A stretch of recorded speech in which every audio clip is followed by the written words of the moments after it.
Section 12.6 is on permutations and combinations. A permutation is when the objects in a sample space are arranged so that order is important. Here's an example. In how many different ways can you arrange the first 4 batters in a baseball game? Well, when I go to choose, if I have 4 batters to draw from, I'm going to have 4 choices for my first batter. And then once that guy is placed, then I'll have 3 left, 3 choices to choose for my second batter.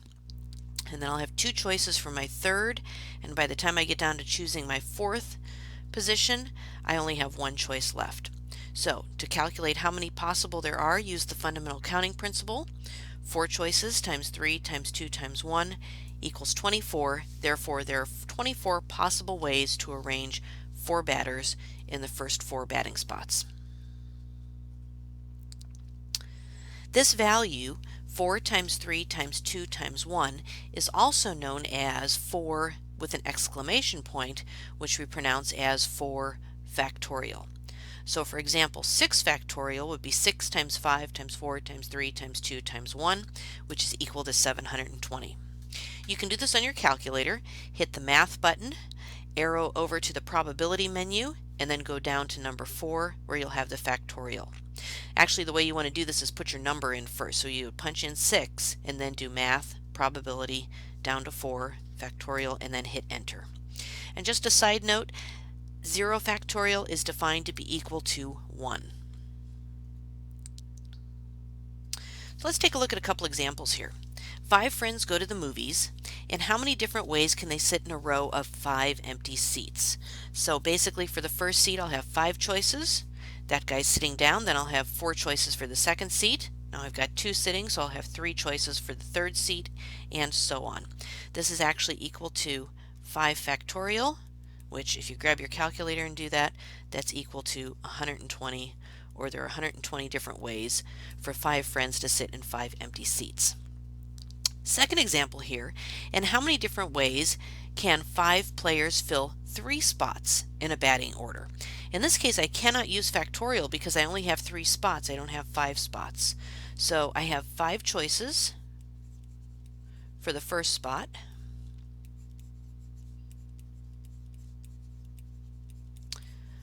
Then I'll have 4 choices for the second spot. And then I'll have 3 choices for the third spot.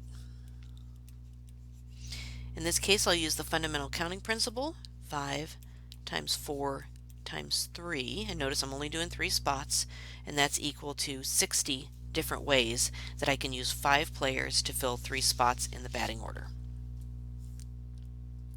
So if in this last, as we saw in this last case, the number possible is greater than the number of spots available, we're going to use what's called the permutation formula. In that last example, I had 5 players but only 3 spots, so the number possible that I had to choose from was greater than the number of spots that I had to fill. Here's the permutation formula. It can actually be written 2 different ways. So we'll have an uppercase P in both cases, and then sometimes there's a subscript N in front and a subscript R in front, and then a subscript R following it. The other way to write this is with your uppercase P and then in parentheses N comma R. What this really means is you're going to do N factorial divided by N minus R, that quantity factorial, where N is the total number that you have. So for example, in the last example I had 5 batters to choose from, and then R is the number that you choose. So R in the previous example would have been 3 because I had 3 spots that I had to choose from.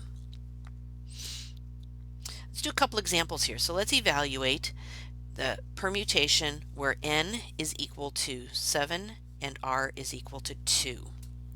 So plugging that into the formula, I'm going to have 7 factorial over 7 minus 2 factorial, which is the same as 7 factorial divided by 5 factorial, or 7, 6, 5, 4, 3, 2, 1 over 5, 4, 3, 2, 1.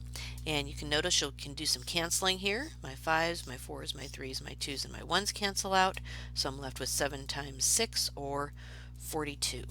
So permutation of n of 7 objects when I take 2 is going to equal 42.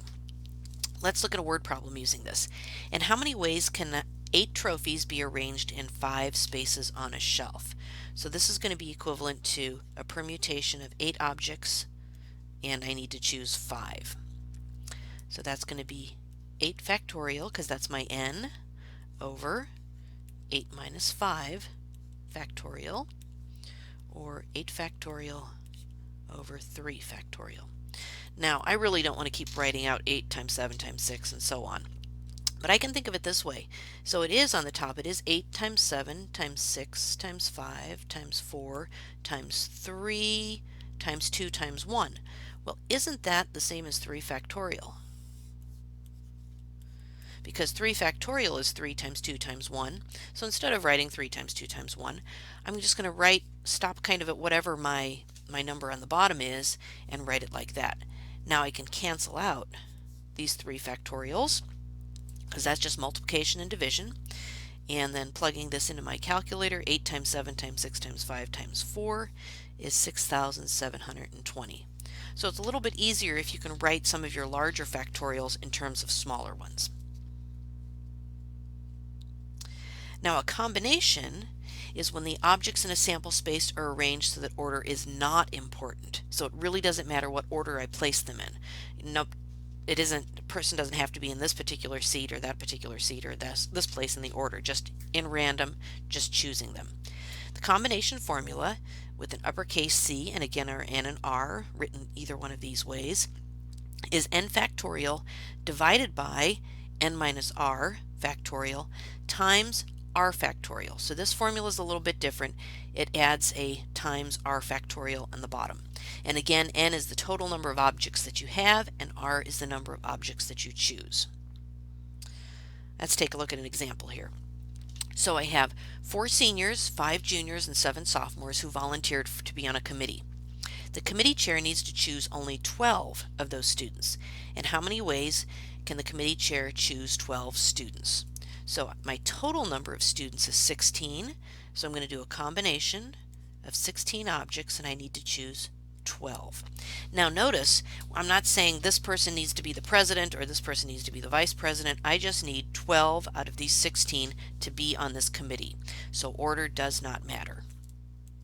So using the formula, it's going to be 16 factorial over 16 minus 12 factorial times 12 factorial. So n factorial over n minus r factorial times another r factorial, or 16 factorial over 4 factorial times 12 factorial.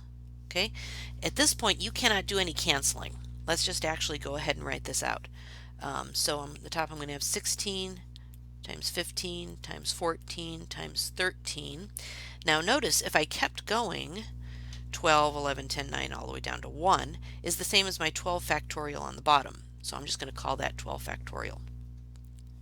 And then on the bottom I'm going to have 4 times 3 times 2 times 1 times my 12 factorial. Those will actually cancel. And now I have a more manageable number to put into my calculator, and that comes out to 1,820 different ways that I can choose 12 students out of that pool of 16. So just as a reminder, this is what you need to memorize, that when you have a permutation, it's when order matters, when things are arranged in a certain order. A combination, order doesn't matter, we're just kind of choosing a certain number of objects to fill a certain number of random spots.